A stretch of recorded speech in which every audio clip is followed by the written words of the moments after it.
Izvornom narodnom pesmom vokalna solistkinja Milica Conić na početku, a potom u još nekoliko navrata obogatila je scenski prikaz drame Vožd Ivana Studena pod nazivom Karađorđe koje kude u autentičnom prostoru zgrade Dva pištolja, gde je boravio i sam vožd Karađorđe pre tačno 200 godina.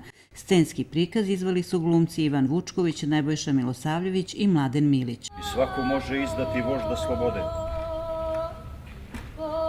ali vožd ne sme izdati sebe. I zato naređujem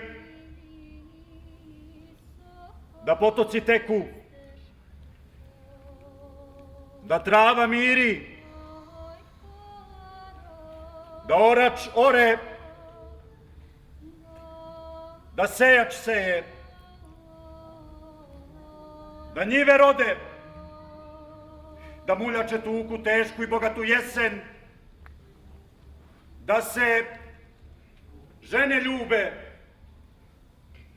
da se vino pije i rakija i da brat bratu brat bude.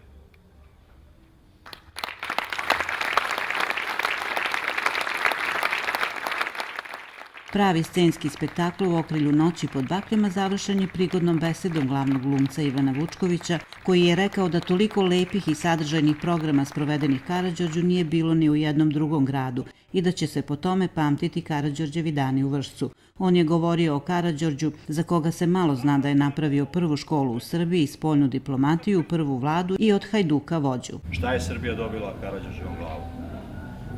Istorija kaže ništa. Onaj ko je hteo da uzme vlast, to je uradio.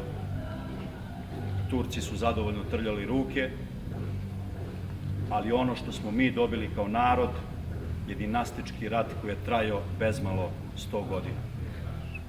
I odneo je zaista velike žrtve i sa jedne i sa druge strane.